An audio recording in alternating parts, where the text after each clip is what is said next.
Okay, we're going to check out the Chapter 8 individual test. So at first we have two similar pentagons that have sides that have a scale factor of 3. So we know that because the scale factor is 3, we know that r equals 3. To get the ratio of their areas, remember areas is going to be r squared. So 3 squared equals 9. So that's what we had to do for the first one. For the second one, we had to find out what is the ratio of their perimeters. Well, that's r. So we can say that's 1 to 3.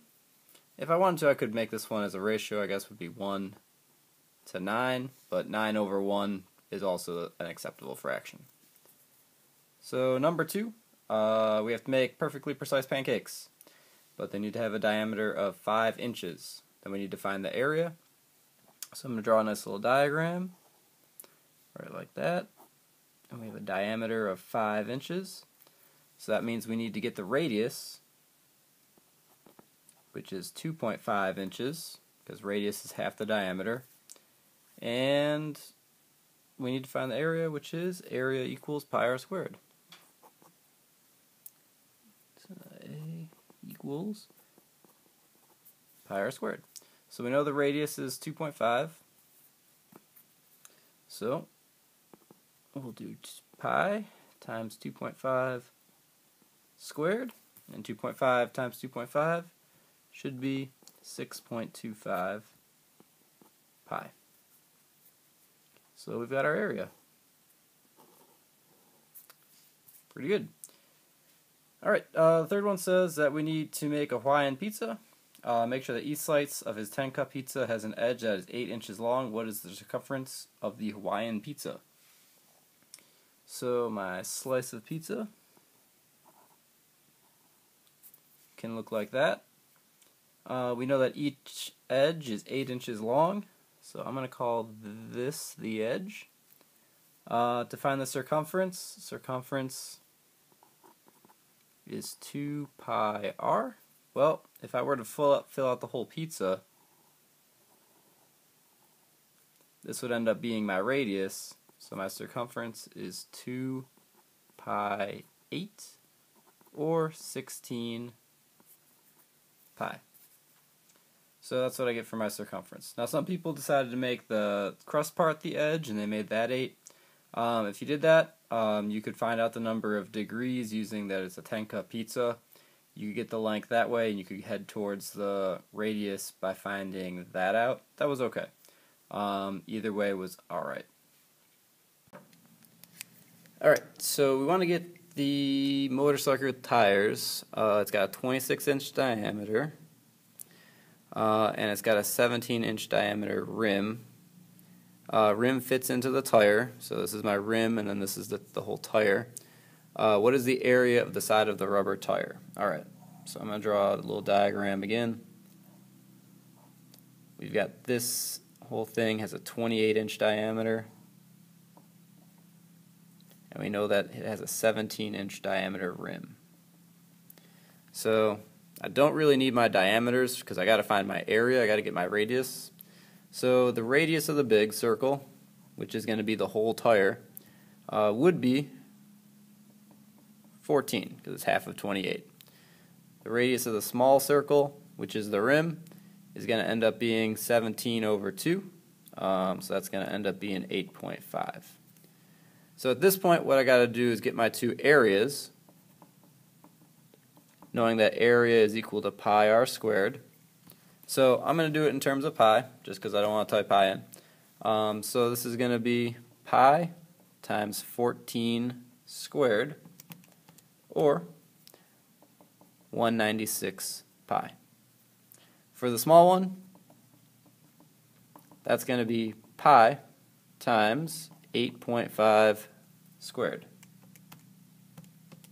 or 72.25 pi. So since that whole inside part here is completely blank, we can go ahead and just subtract the two to get the total area, the surface area of the tire itself. So I've got to do 196 pi minus 72.25 pi. So I can just subtract these two, 196 minus 72.25. and I get 123.75 pi. So if you did do a decimal approximation, that would be about 389. And since it's in areas and we've got inches, this would be inches squared, inches squared. Alright, for the shapes, we had to figure out which ones has the properties listed. This one says two pairs of opposite angles that are equal. So a kite, let's see, we'll draw a quick kite. It looks like that. Those are the properties of the kite. So it's not really that both pairs of the angles have to necessarily be equal. So it's not going to be the kite. The rhombus would work out, because the rhombus by definition has those equal to each other, so that one checks out. The square has all 90-degree angles, so that works out. The isosceles trapezoid has adjacent angles that are equal, but not opposite angles that are equal, so that one's out.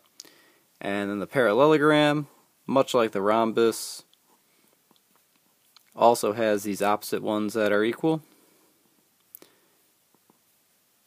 So that one works out. Just finish marking up my rhombus. And then my rectangle, that's got all 90-degree angles also. So those ones are going to be opposite and equal. Next thing we had to do is find one pair of opposite sides that are equal. Well, if we look here, the kite has adjacent sides that are equal, not opposite sides. The rhombus, everything's equal, so that counts. The square, again, everything's equal, so that counts. For the isosceles trapezoid, now if you counted these as equal, I'll take it. I don't know if I'd describe these exactly as opposite sides, but the way that the question is worded, you can either mark that one or not mark that one. Parallelogram's got opposite sides that are equal, and the rectangle also has opposite sides that are equal. So then for 6, we had to make a quadrilateral that has properties of equilateral but not equal angular. So we can just kind of look up here. Well, which one's got equilateral sides but not equal angular sides?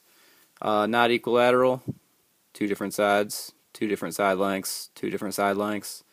That one works, but it's equal angular because they all have 90-degree angles, so that just leaves the rhombus.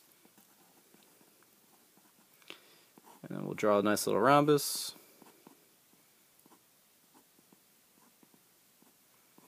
And so that's our choice for that one. Then down at the bottom, we had to solve for x. First one was kind of the trickiest one, because this angle and this angle are corresponding, because we have our parallel sides. So since our two parallel lines exist, we've got corresponding angles, so those two are equal. So we could say these two are supplementary. So we would have to set it up as 3x plus 17 plus x minus 5 is equal to 180. So a lot of people just set them equal to each other, but this is what you have to do for this one. So we're going to get 4x minus 12 equals 180. I'll add 12 to both sides. 4x equals 192. Then my last step here is to divide both sides by 4. And when I do that, I'm going to get 192 divided by 4. I get 48 for x. My second one, now these two, those are definitely equal. So we have our kite that we had before, where these two sides are, these two angles are equal. So those two angles have to be equal in a kite. So I can set those two things equal to each other. So I get 2x minus 5 equals x plus 13. I'm going to subtract x first. X minus 5 equals 13. Then I'll add 5 to both sides, so I get x equals 18. So the last thing I had is I had a triangle with two angles that are the same down here. Well, by law of sines, that means that these have to be equal also. So I got to set those two equal to each other. 3x plus 13 equals 5x plus 2.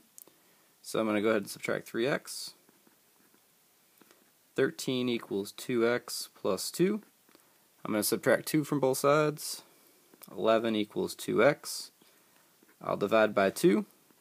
5.5 equals x, and we're all set.